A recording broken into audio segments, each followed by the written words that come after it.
Welcome to St. Alphonsus Rodriguez, Roman Catholic Church of Woodbine, Maryland. Today's scriptural reading comes from Matthew 8, verse 1 through 4. And today we're going to have two stories. A story of 2,000 years ago and a story of today. The first story comes from Matthew. And Jesus has been up on the mountain, and the crowds have been looking for him. And picture the environment, if you will. And he comes down from the mountain, the lake is there, and the crowds are there, and they've been searching for him for some time. And in the midst of these crowds, there is a young man. And this young man approaches Jesus. And depending upon the Bible that you read, some Bibles say he had leprosy. Some Bibles say that he had an extreme skin disease. Whichever matters not. And this young man, with tremendous humility, bows his head, says to the blessed Lord,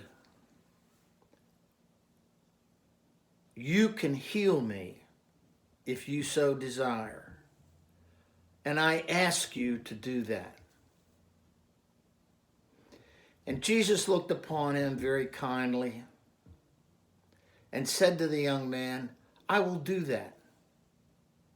And he touched the young man, and he was healed. Then Jesus says to him, "Go to the authorities. Tell no one what has happened." Go to the authorities.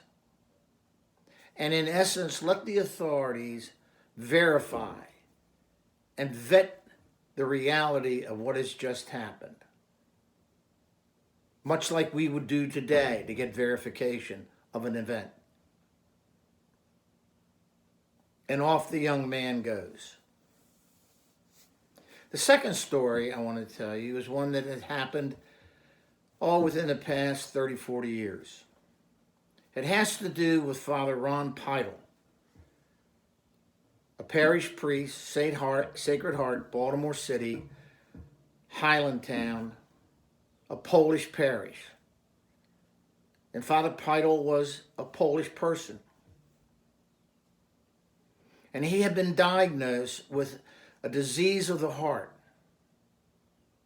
that could not be medically treated with medications, etc. And he was scheduled for surgery.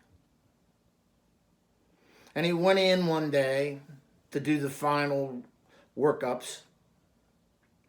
And he was going to go back the next morning, bright and early, to have the surgical procedure. Father Ron spent the entire night praying to Faustina, the now Polish, well, she was Polish, but she's a saint now. Father Ron goes into Johns Hopkins Hospital the next morning, and as they are working him up, the vitals were 100% contrary, and after a thorough examination, his heart was deemed to be 100% healthy. To the end of the extent that the surgeons who were involved became a part of one of the events that the Vatican used to create sainthood for Saint Faustina.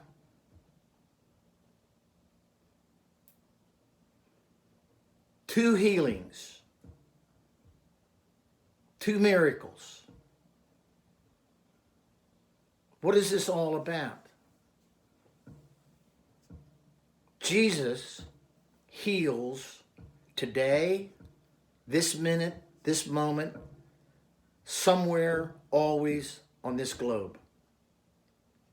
Jesus continues to perform miracles. Well, what is the purpose of a miracle?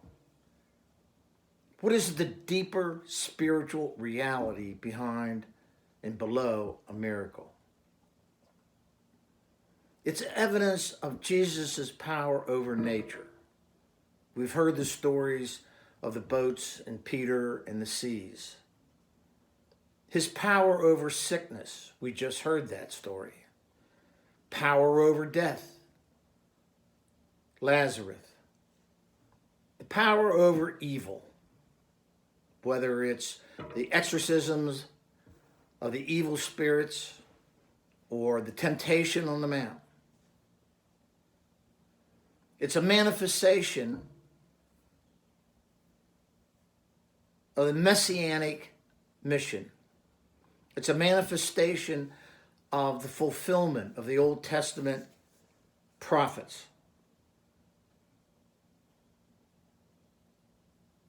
It is a manifestation of divinity. But it is a two-way street.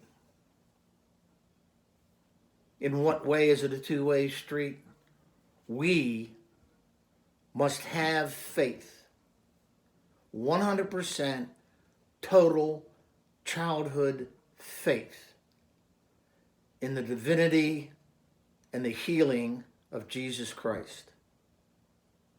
Divine mercy.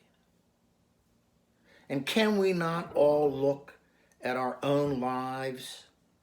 Divine mercy comes to each and every one of us in a plethora, a smorgasbord of events that, notwithstanding our flaws, our shortcomings, our sinfulness, Jesus is always there with us, and his divine mercy of healing, of forgiveness. Our Father, who art in heaven, hallowed be thy name. Thy kingdom come, thy will be done, on earth as it is in heaven. Give us this day our daily bread, and forgive us our trespasses, as we forgive those who trespass against us. And lead us not into temptation, but deliver us from evil. Amen.